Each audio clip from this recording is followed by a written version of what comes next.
Alright, magandang araw po sa inyong lahat mga kababayan. Batang Maynila to it's. Ngayon po ay araw po ng Huwebes, ika-20 sa buwan ng Nobyembre taong 2025. At bago natin pag-usapan itong tatlong bugok dyan po sa ating screen mga kababayan, makinig muna tayo kay Yusek Claire Caso. Ano ba balita? Ano ba ang ginagawa ng gobyerno natin sa ngayon? Ayan. Live po sila mga kababayan Mahigit 3 buwan pa lang simula ng paimbestigahan ni Pangulong Marcos Jr. ang isyu ng korupsyon, may nakikita ng resulta ang taong bayan. Okay. Isa itong patunay sa seryosong paghahabol ng Pangulo sa mga iligal na gawain ng mga korap sa pamahalaan. Gagawin natin ngayong auction, ito ay hindi lamang upang makalikob tayo ng more than 110 million minimum possible proceeds from the luxury vehicles. Mas importante dito sa pera o pondo na maaari natin makuha ay ang simbolismo at ang pagpapahalaga natin na pag ikaw ay gumawa ng mali, ikaw ay mananagot at ang pera ng bansa dapat ay pakinabangan ng ating mga kababayan. At maaari na po akong tumanggap ng inyong mga katanungan. First question, Eugene Fernandez, IBC. Okay, yung ano po na yon, yung video na yon, yun po yung auction na ginawa kanina lang. Pina-auction po yung 7 luxury cars ni Diskaya. At may nabenta nga po dun may nabentang isa. Nagkakahalaga ng 7 million mahigit. Yun po ata yung yung Lincoln Navigator. So 7 po yung in-auction, pero ang hawak po ata nila 14. So 7 po yung in-auction at sa pamamagitan po nun ay kahit pa paano ay mabalik po yung pera ng taong bayan na ninakaw ng mga Diskaya na ayaw ipabalik ni ni Marcoleta. Ibang klase talaga to si Marcoleta no? Ayaw niya ipabalik yung pera na ninakaw ng Diskaya. Hindi raw yun, wala daw yun, hindi raw yun na naaayon sa batas. Di ba grabe yung pagtatanggol, kaya dapat imbestigahan to si Marcoleta dun sa kanyang sose. Kasi merong nag-contribute sa kanya, meron siyang donor pero hindi niya binanggit.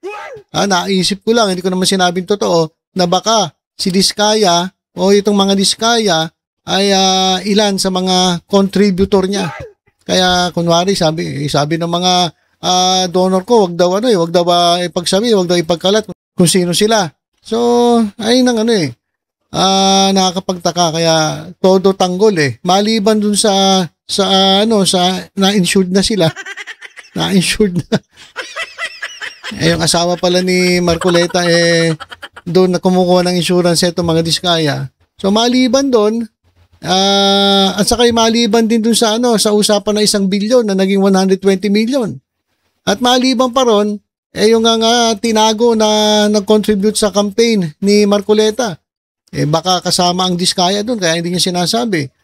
So parang ito si Marcoleta, imbis na makatulong sa bansa, mas gusto pa niya o pinagtatakpan niya yung mga magdanakaw.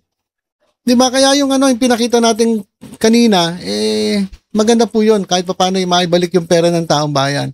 Sana lang, talagang maibalik dun sa matitinong tao, sa kaban ng bayan, hindi po sa bulsa ng mga korap na naman. Kasi baka nangyari, in-auction, may bumili, tinago yung pera, tapos kukurakutin din. Di wala, parang niloloko lang natin sarili natin. Di ba? So ito, pakinggan natin yung ilang mga katanungan kay Madam Claire Castro. C13. Good morning, Yusek. With regards to the auction of the Bureau of Customs regarding with the luxury cars, how would the government ensure that the proceeds of the auction would be felt by the Filipinos, especially the, allegedly it came from the flood control anomalies? Paano po natin ma-ensure na mapaparamdam sa mga Pilipino yung proceeds na to? Ang proceeds po na ito ay mapupunta sa forfeiture fund pero hindi po ito gagamitin ng diretso ng BOC. Ito po ay iririmit po sa National Treasury. So, gagamitin po ito para sa taong bayan, lalo na ngayon na ayaw po ng Pangulo ng korupsyon.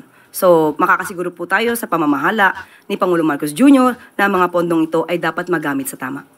Do we expect as well na it will also be put fund flood control as well, especially that it came from a flood control scandal? Hindi natin masasabi sa ngayon kasi ito ay mapupunta sa National Treasury. Pero definitely, dapat magamit ito sa tama para sa serbisyo sa taong bayan. Okay, thank you po, Yusek. Next question, Ana Bajo, GMA News Online. Morning, ma'am. Ma'am, 2 topics lang po. Unahin ko lang yung sa SALN. May we get, ma'am, the wisdom behind hiring Cuervo appraisers to come up with its own version of network ni President Marcos? Kasi parang yung sa mga previous SALNs, ma'am, di ba? Kung ano po yung, parang isa lang po yung... Cost of acquisition? Bakit po merong appraisers, ma'am? Hindi ba mas maganda kung makikita nyo kung ano yung value, yung updated value ng mga properties? Mas maganda, mas maliwanag, mas transparent.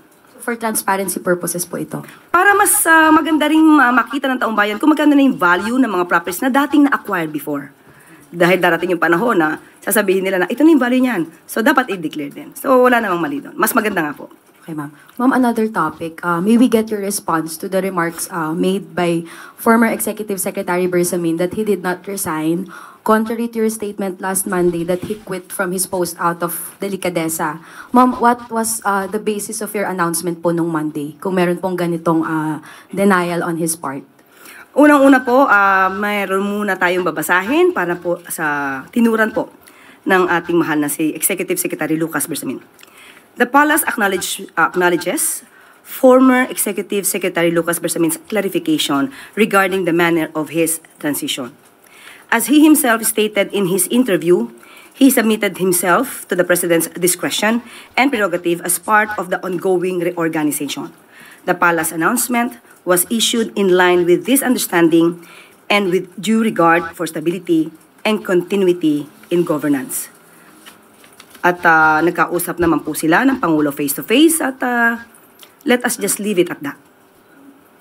But ma'am, E.S. Bersamin admitted that he felt bad doon po sa naging announcement. And na-mention po niya na on the morning po ng Monday, meron pong tumawag sa kanya, a close friend of his, and hindi raw po ito taga-palasyo, asking him to exit the cabinet. May we know po, ma'am, kung meron kayong information, given na kayo po yung nag-announce nung resignation, kung tungkol saan po yung naging phone call na to, or sino po kaya yung kausap ni ES? Wala po tayo. Hindi po tayo privy sa kanilang usapan. Kung sino man po yung sinasabi niyang kaibigan na nakausap niya. Wala pa. Wala. Okay, dagdag ko lang doon kasi yun nga, merong tumawag daw kay Lucas Bersamin.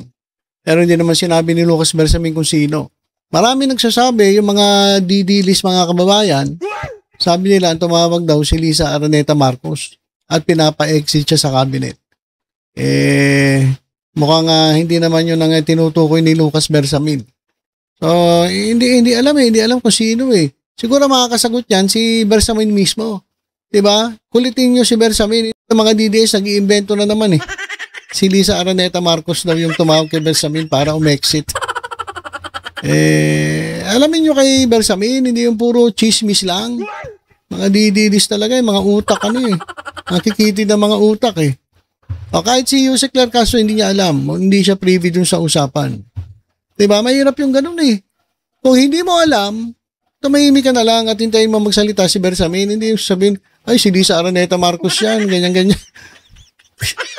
Mga fake news talaga to Fake news talaga itong mga DDS na ito Wala pa tayong kinalaman doon. Thank you, ma'am. Follow-up question, Alexis Romero, Philippine Star.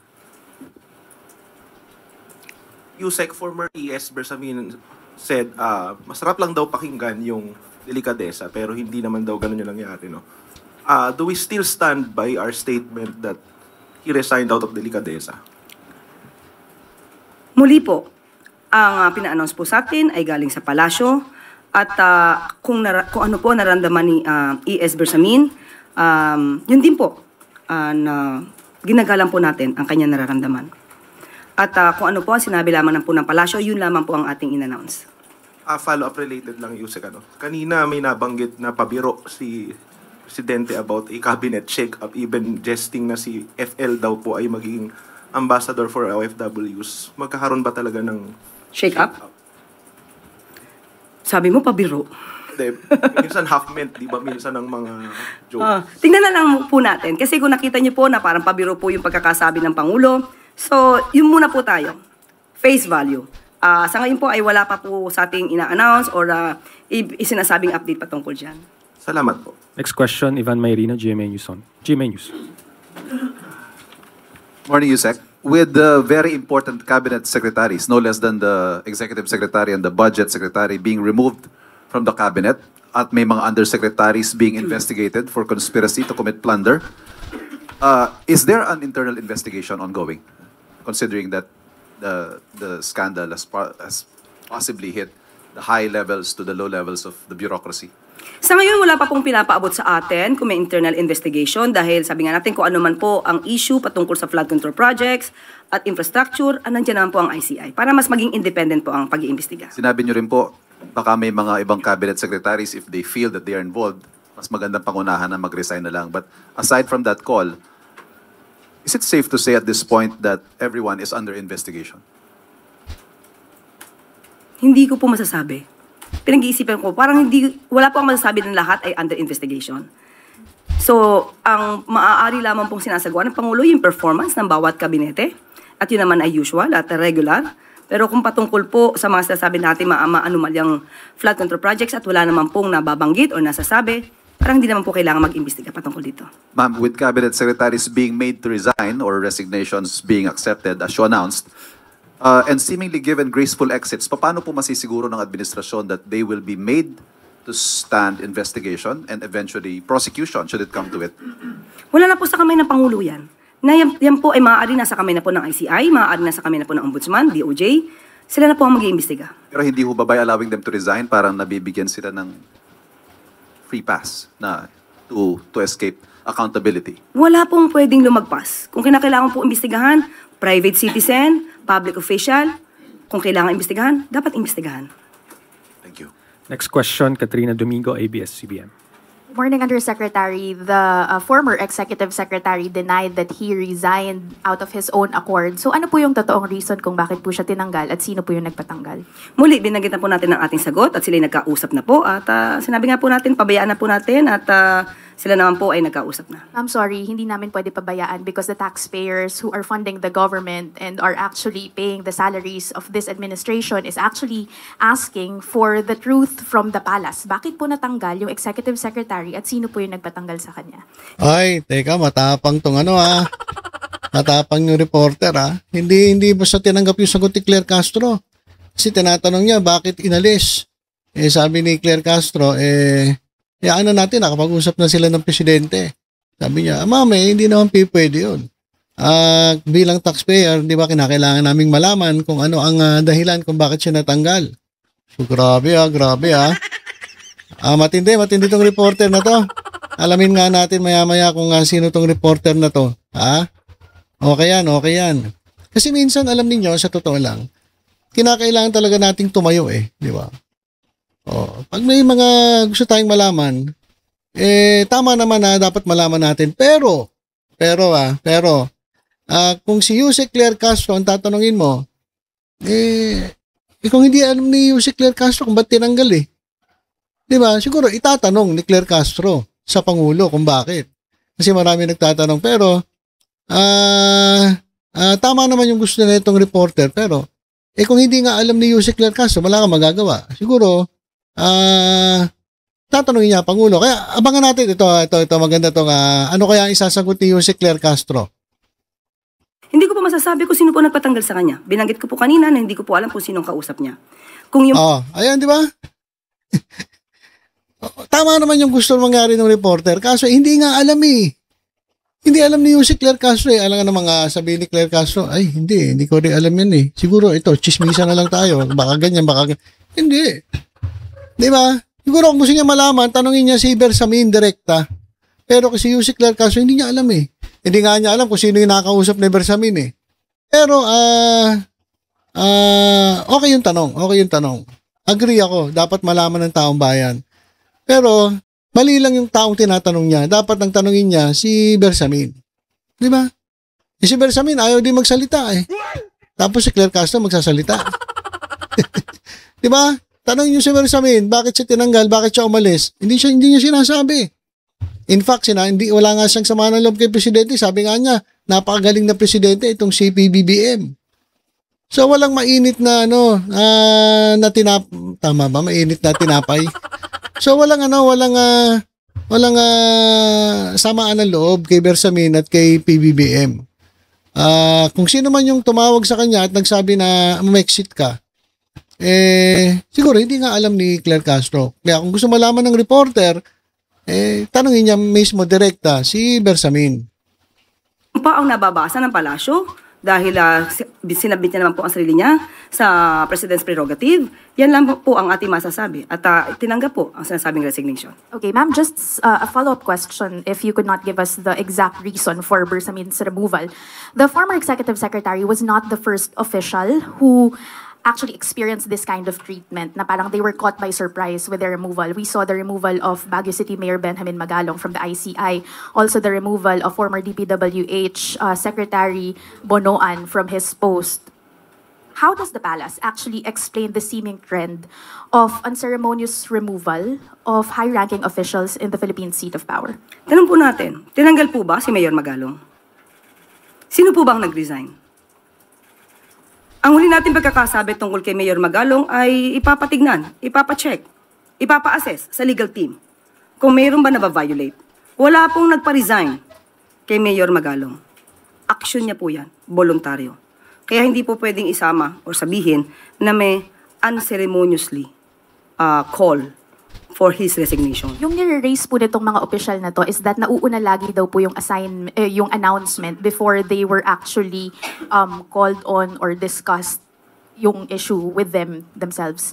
How does the palace respond to that? Na may parang gap in terms of communication within the president's inner circle. Tandaan po natin, lahat naman po kami ay ang aming service ay upon the pleasure of the president. Sabi nga nila, pagpasok mo dito, hindi mo alam kung ito na yung huling araw mo. So lahat po kami dapat ay handa doon. Next question, Ann Soberano, Bomboradio. Yusek, good afternoon. Reaction lang from Palace. Magti 3 months pa lang po si House Speaker Bojo D at may mga ulat na pong papalitan umano siya. At ang napipisil po daw ng Malacanang, ito pong si Deputy Speaker Ronaldo Puno. Do tinanggi naman po ni Representative Puno na may ganitong issue. Totoo po ba na si DS Puno po ang nais ng palasyo para maging susunod na House Speaker? Ang pagpili po kasi ng liderato ng Kongreso ay wala naman po sa kamay ng Pangulo. Kung ano po ang kanilang magiging desisyon dyan, kung ano ang kanilang pagiging pagpapatakbo dyan, hindi po yan saklaw ng Pangulo. So, nasa kanila po yan, kung ano po yung nais nilang gawin sa House of Representatives. Wala po bang impluwensya si Pangulo na pwedeng ito yung pwede nating ilagay? Wala po akong nakikita at wala pong ganun. Thank you, ma'am. Last question is from Let Narciso, DZRH. Yusek, sabi po ng AFP, posible daw na foreign-funded yung ilang destabilization efforts. May ganito po bang impormasyon na natatanggap ang palasyo? Sa ngayon po, mismo ang pamunuan po ng AFP ay sinabi po sa atin na continuously nagche-check po sila at closely coordinating with the PNP regarding this. At kung ito man ay may katotohanan, kapwa Pilipino, kung may katotohanan at makikita po sa kanilang pag-iimbestiga na foreign-funded itong kanilang isinasagawang rally, masasabi po natin ito yung pagtataksil sa bayan. At hindi po nararapat ito na pinanghihimasukan tayo ng ibang bansa. Ang politika natin ay mukhang pinanghihimasukan na ng ibang bansa. So, hindi po maganda. Sana hindi po lumalim pa ang itong klase mga aktibidad kung nagpopondo lang naman din po ay ibang bansa. May direktiba po ba ang Commander-in-Chief tungkol dito?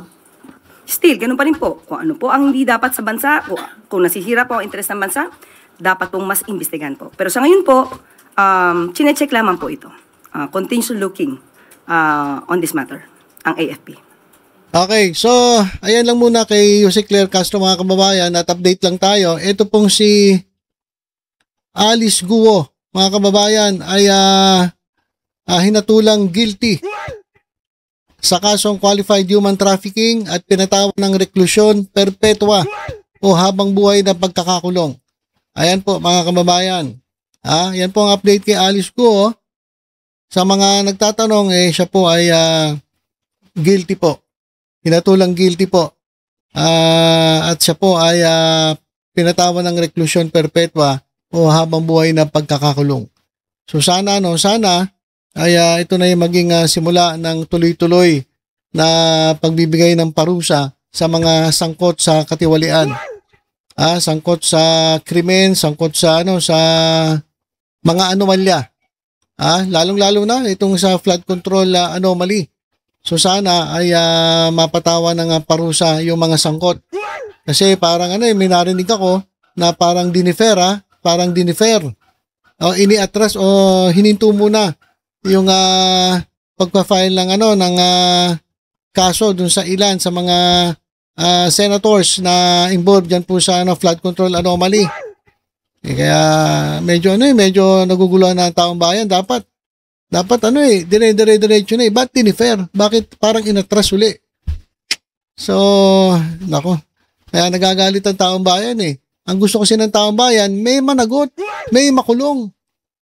Sabi naman ni Ombudsman Remulla, meron daw 3 ma-issue ng warrant of arrest ngayong December 15. Abangan natin kung totoo. Mga kababayan, mahirap na kasi umasa Tapos yung pala, i-atras din. Magagalit ang taong bayan yan.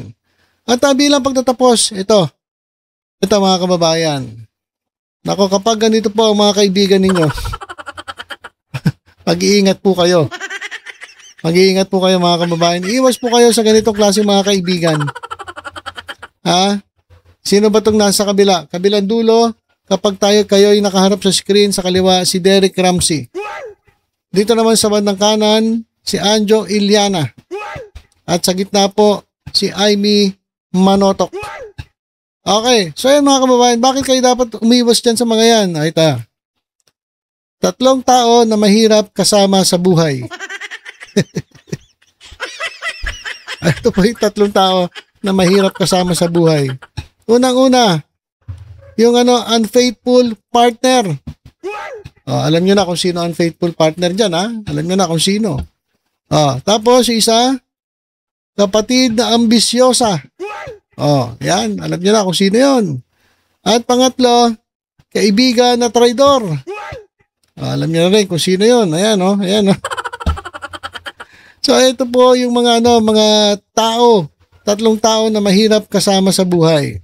Ganitong klase ang mga tao ang hindi mo dapat pagkatiwalaan dahil sa huli masasaktan ka lang. Kaya habang maaga, piliin mo ang mga taong nasa paligid mo. Tama po yan. Piliin nyo po kung sino po yung gusto nyo maging kaibigan, maging ka-close, at makasama. Talagang ilalagay mo dun sa iyong inner circle. Mamili ka. Hindi katulad na itong 3 ito. Unfaithful partner, tapos ambisyosang kapatid, at itong traidor na kaibigan. Iwas-iwas po tayo sa mga ganitong klaseng tao. Ito po yung taong 3 klase ng tao na mahirap kasama sa buhay. At ito pa, muntikan ko nang makalimutan. Bago tayo magtapos, etong si Cathy Bunag. Meron na namang sinasabi. Ito. Naku, exciting mga next video si Saldi ko. Bilis na, labas mo na, Saldi. Ayan. Kala ko tapos na, di ba? Sinabi niya huling bahagi ng So meron pa daw ilalabas ng mga video si Saldi ko. Si Cathy Bunag, bilib naman dito kay Saldi ko. Puro palpak naman yung inilabas na video ni Saldi ko. Isa rin to si Cathy Bunag Ito si Cathy Bunag, sabi niya dati, nung una siyang lumabas, sabi niya meron daw siyang USB. Pero siyang ilalabas na USB na magpapatunay na talagang gumagamit daw ang Pangulo ng illegal na coke. Yan, sabi niya. Nasa USB raw, pero hanggang ngayon, ilang taon na, hindi pa nilalabas yung USB. Parang yung ginawa ni Maharlika. Diba si Maharlika, sabi niya, may ilalabas akong video. Wala nga, inalabas sa video, AI generated. So, nasa na yung USB mo, Cathy Bunag? Hanggang ngayon, wala pa rin. Baka ginagawa pa yung script dun sa script para dun sa USB. Tapos ito, sinasabi niya, meron daw next video si Saldi ko. Naku, wala nang kredibilidad dyan si Saldi ko. Puro kapalpakan. At ang daming butas ng mga inilalabas ng mga video. Pinakamaganda, Saldi ko, lumabas ka. Bumalik ka ng Pilipinas at sabihin mo yan, mag-take ka ng oath, sumumpa ka, at sabihin mo lahat ng sinasabi mo. Diba? Dapat under oath, hindi yung under FB. Diba? Kasi walang mangyayari dyan Nagkakalat lang kayo ng fake news, nagkakalat lang kayo ng mapag-usapan lang. Maloko nyo yung mga DDS. Niloloko nila yung mga kapwa nila DDS eh. Kasi wala na mga naniniwala na mga pro-government dito sa mga to. Kahit yung mga kakampings, mga kaibigan nating mga Lenny supporters, hindi sila naniniwala dito eh. Isaldi ko eh. So, naniniwala lang dito mga DDS. Kaya niloloko nyo yung mga kapwa nyo DDS. Oh. Kaya ito si Katibuna, ganun din. Niloloko din yung mga DDS. Kaya nag-aaway sila, nag-aaway-away eh. Kasi pagalingan eh, itong mga katulonggis na ito eh. Pagalingan sila eh. Itong mga keyboard warriors sa mga Duterte. So, abangan natin kung meron man. Tingnan natin. Sigurado naman yan, walang saysa yan. Yung video na yan kung meron man. Okay, so ilan po. Muli, tutok-tutok lang po dito sa Batang Maynila Toys sa iba pang updates. Ingat po tayong lahat. God bless po.